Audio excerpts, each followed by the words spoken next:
When I first started recording in the home studio, I was clueless. I mean, I didn't know I was clueless, and that was kind of part of the fun. But now that I can look back on more than 10 years of my second coming of recording in the home studio, there's some things that I wish I had knew when I started out. So, in the tradition of back in my day, and if only I knew, I thought this week we would tackle 10 things that I wish I knew when I first started out in home recording. Hello, my name is Pete, and this is Studio Live Today, and more appropriately, it's the Studio Live Today podcast, where each and every week I share with you my thoughts, my feelings about a particular topic. And this time around, we're doing the internet's favorite thing, which is a top 10 list. So why don't we dive in with number one? And that is EQ is just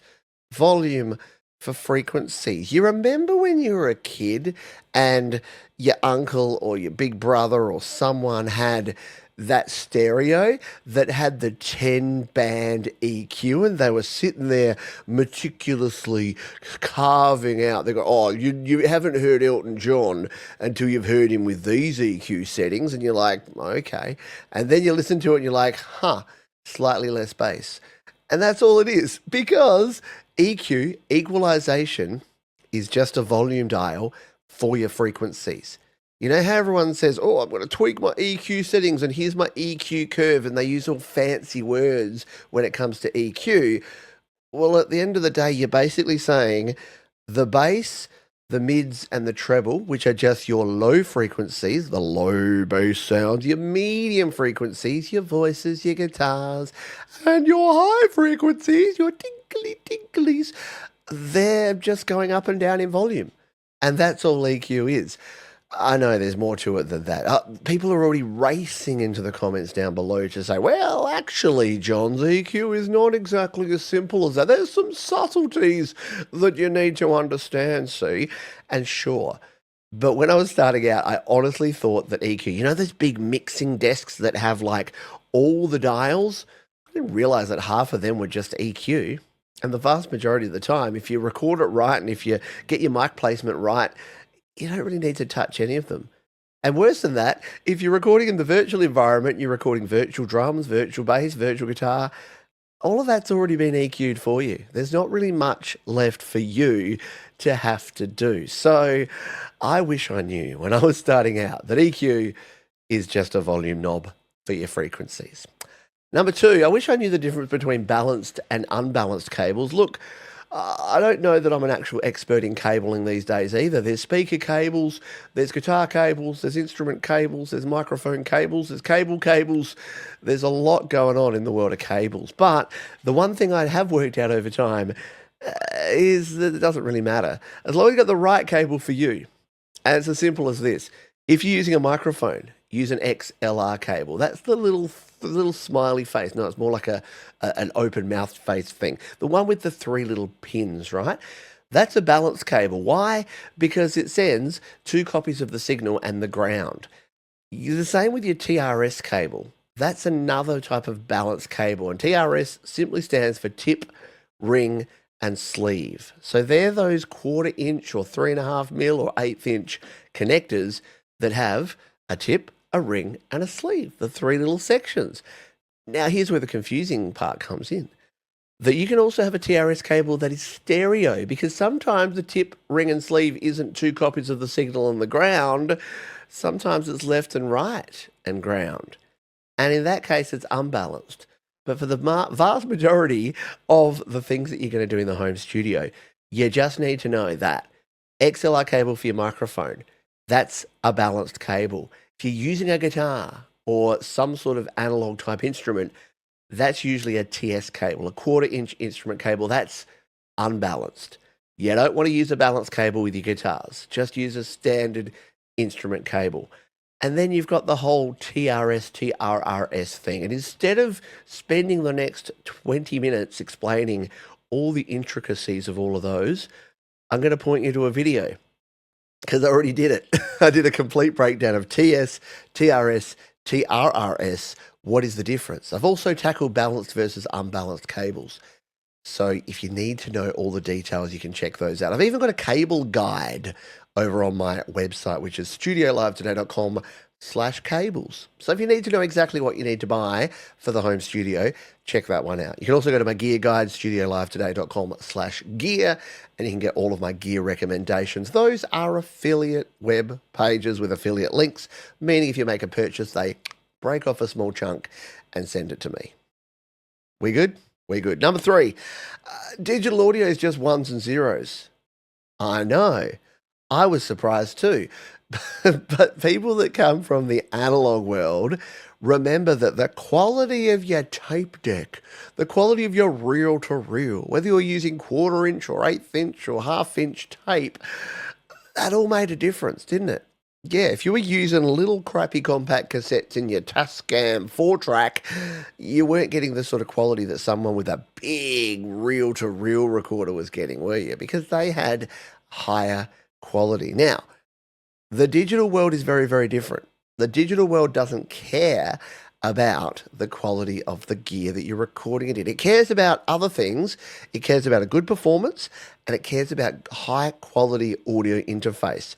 Because all that matters to a digital recorder is the quality of the preamp. That's what converts your microphone signal or your guitar or your keyboard or whatever you're recording, and then the converter, which takes that analog signal and converts it into ones and zeros that your computers, your laptops, your iPads, your iPhones can understand. Now, what people miss on this, and what I missed early on, is it doesn't matter if you're recording into GarageBand on an iPhone or if you're recording into Pro Tools on a very expensive computer.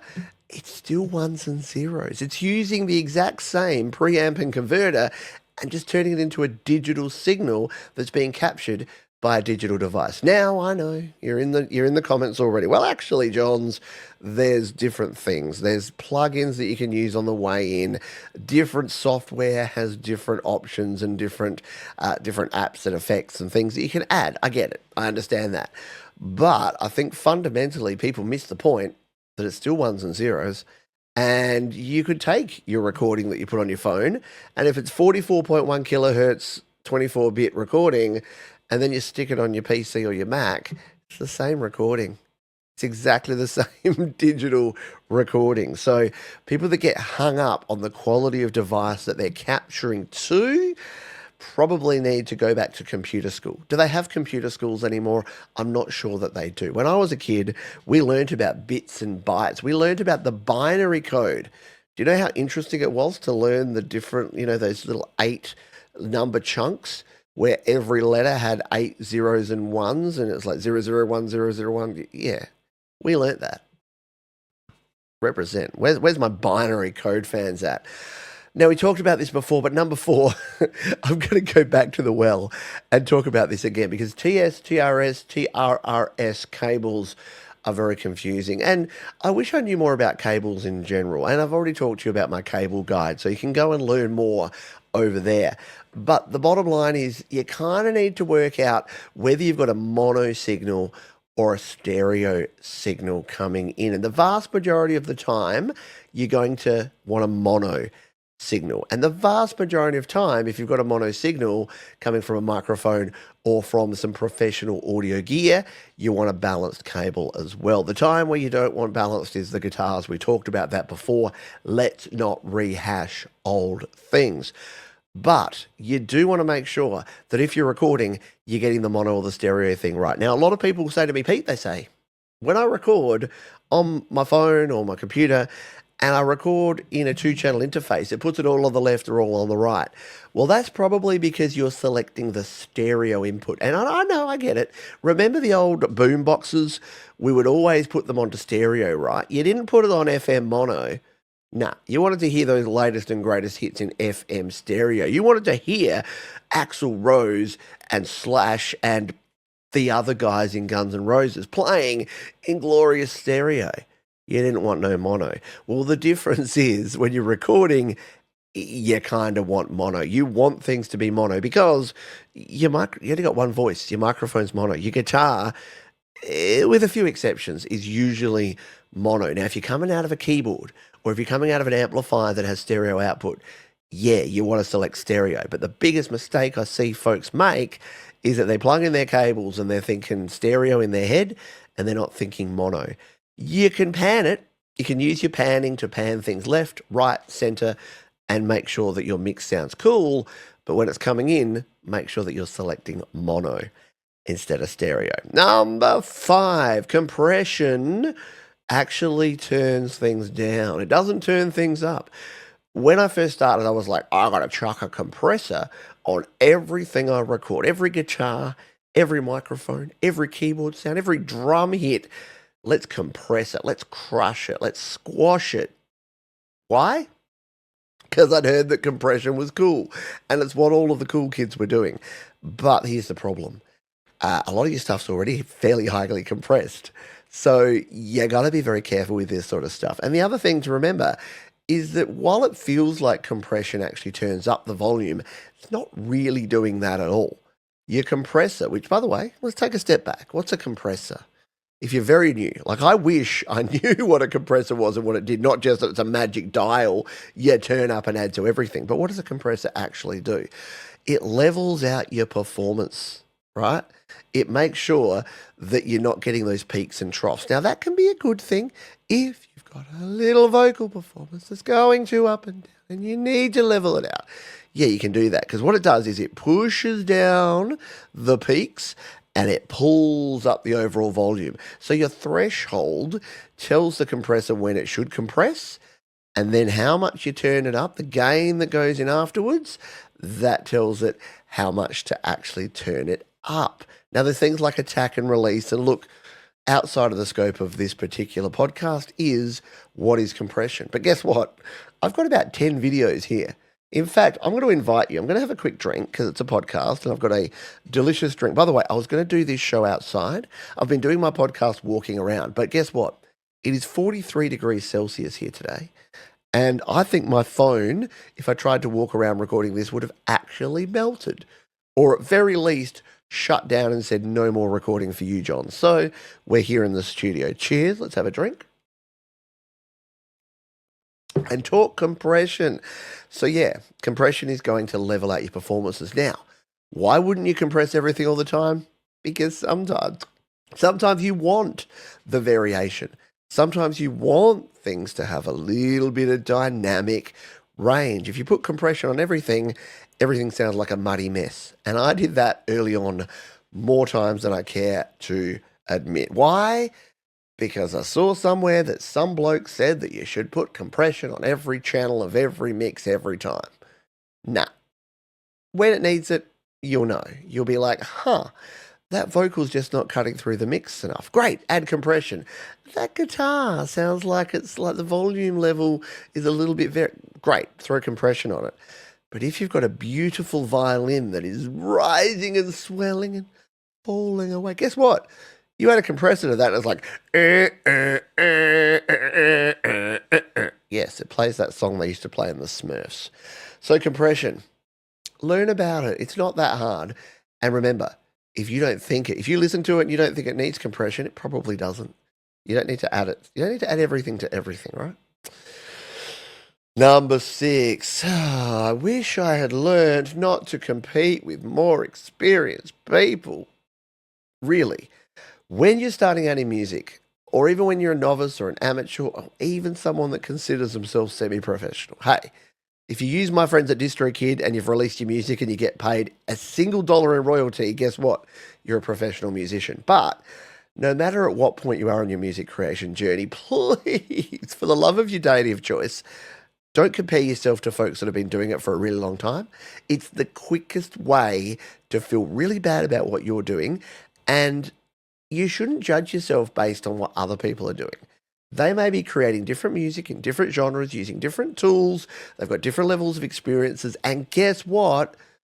They might have different goals and aims and desires. They may be doing music for a completely different reason than you're doing music. And that's all okay. The only thing that's not okay is if you think that, hey, I should be just like insert artist name here. And look, I had this problem when I started YouTube, right? because I used to love watching Graham Cochran and Joe Gilder and these guys because I thought, wow, look at them. They're making these great videos. They're always interesting. They're engaging. They know what they're doing. They're highly skilled, highly trained. And I was just starting out. So my videos didn't look like theirs. My delivery wasn't as professional as theirs. And there's a reason for that, because I was still learning. So when you're starting out with your music creation and you're starting out on your journey, just keep in mind, don't compare yourself to me or anyone. Compare you to you from like a week ago. And then compare you to you from a month ago. And then compare you to you from, you get the idea, right? You should be comparing yourself to yourself. I used to use golf as the analogy, and then someone pointed out that there's like golf tournaments and you do have to beat other people's scores to win golf tournaments, but you get my gist here. It's like when you play golf, it's a handicap. So you're like, well, when you first start, the par might be 70 and you're shooting 120. I still shoot 120. So you're 50 above the par, and then you get that down. Then you're 40, then you're 30, then you're 20, then you're 10, and eventually you're playing off zero. And then you're on the PGA Tour and you're shooting 5 under and 10 under around a course. But it's the same with your music. Like, you don't compare yourself to Tiger Woods. In fact, for very many reasons, don't compare yourself to Tiger Woods at all. Don't compare yourself to insert name of popular golfer that Pete doesn't know about because he doesn't follow golf. Compare yourself to you, but the former you, the previous you, the you that knew less. Because guess what? Practice makes progress, people. I didn't put it on the list, but I wish I had. Practice makes progress. When you're first starting out, you'll have this thing where you don't know what you don't know and you don't have the skills. And then you'll learn a bunch of stuff and suddenly you'll feel really insecure because you know exactly how much you don't know. But then you start filling in the gaps. You watch a bunch of Pete John's Studio Live Today videos and suddenly you're starting to fill in all these gaps. And then you reach this confidence point. Then, unfortunately, you plateau and sometimes you fall down. Why do you do that? Because you lose a little enthusiasm. You lose that kind of wet behind the ears, ready to rock and roll kind of attitude. And maybe you learn too much. So maybe you dip a little. But then you ramp it up and you'll feel it and you'll know it. And many of you are saying right now, yes, I've been there or I'm there right now or I hope to get there. But it does happen. And at this point, I'd like to pause before we dive into our next one. Thank you for being here. If you're enjoying these, if you're enjoying my banter, or if you're learning something or just getting a bit of motivation that's going to get those juices flowing, please leave a thumbs up down below. Leave your comments if you're watching the replay of this. If you're here on the live premiere, you're awesome. Thank you. I appreciate you. Number 7, cheap gear is not good.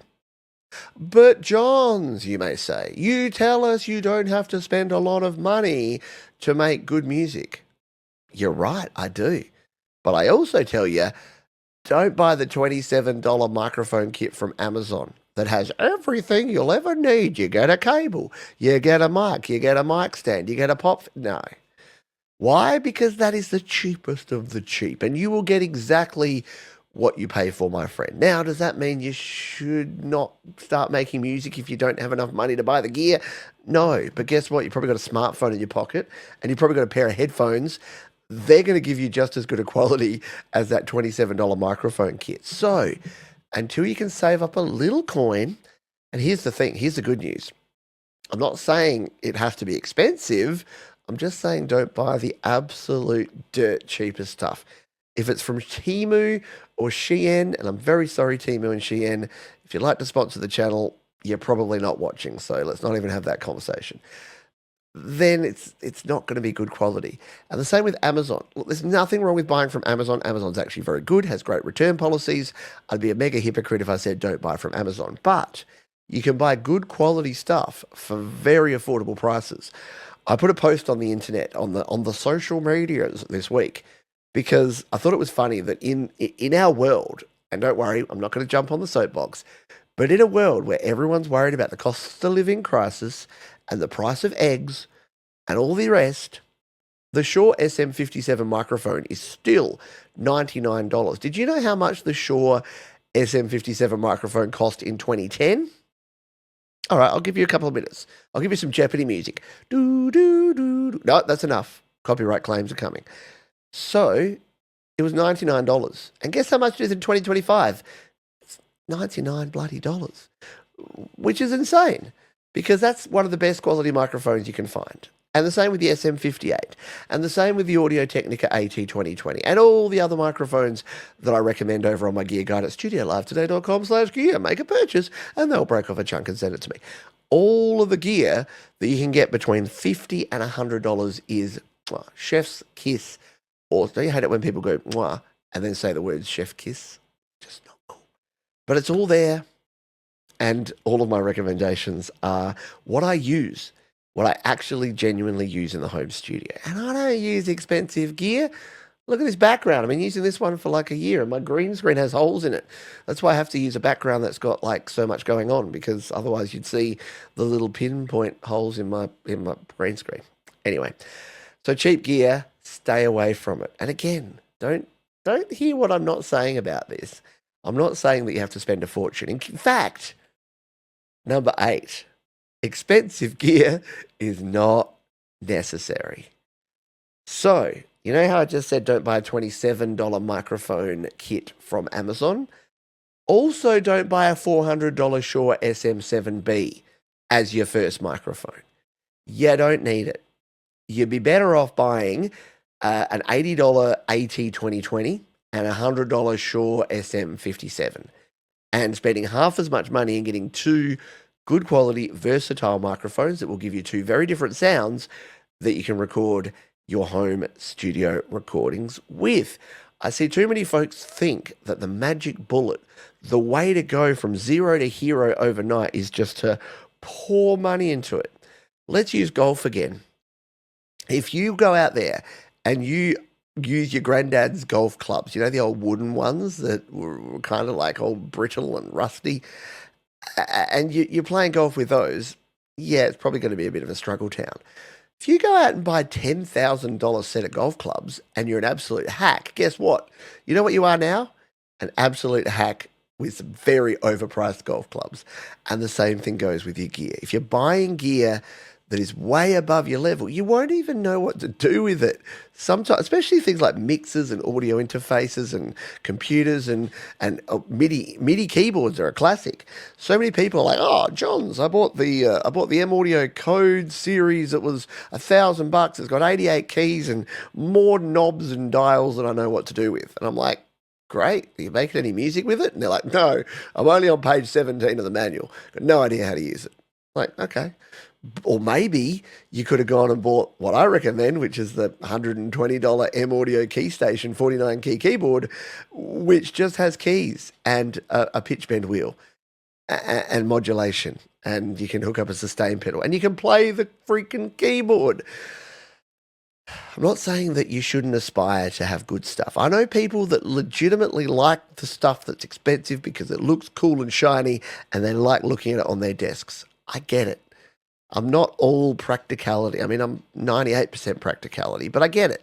You want something that's going to make you feel good, that can help you make good music. But what I'm saying is, don't jump the gun. Don't get into the really expensive stuff at a level you don't need until you know what you need. You can start out with a $100 interface and a $100 microphone and go.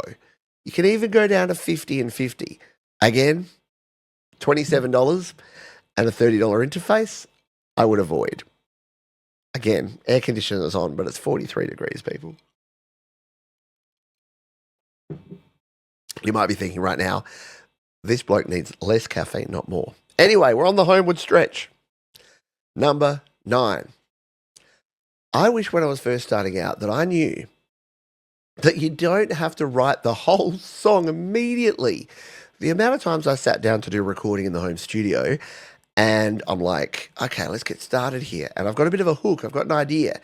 And then I'm like, but I have to write an intro and a verse and a chorus and another verse and another chorus and a bridge and or a middle 8, and then an outro. And what instrumentation am I going to use? And what harmonies am I going to use? And what's the chord pattern again? You can get overwhelmed.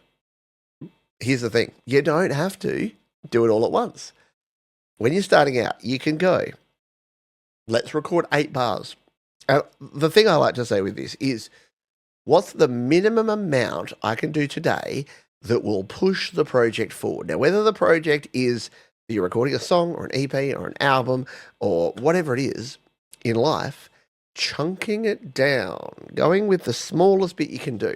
So for me, 8 bars has always been my kind of thing. At the moment, if you're watching this as it's being released, we're doing an 8 bar challenge. I did it in GarageBand on GarageBand Weekly last week, and next week we'll be revisiting this. So if you are stuck for ideas right now, just write 8 bars. Like, give yourself that limitation. Limitations make us as humans get creative and start doing things. Like when I did this 8 bar challenge, I was like, right, folks, if you're stuck for ideas, take 8 bars and write a song in it. You know what someone did? They did 8 bars, but they did it at 40 BPM. But the actual song was at 160 BPM. So they actually got 4 bars for every bar. And I'm like, that's really cool. I mean, it's really hard because they had to kind of fill in the gaps between the 4 hits of the metronome at 40 BPM, but they did it.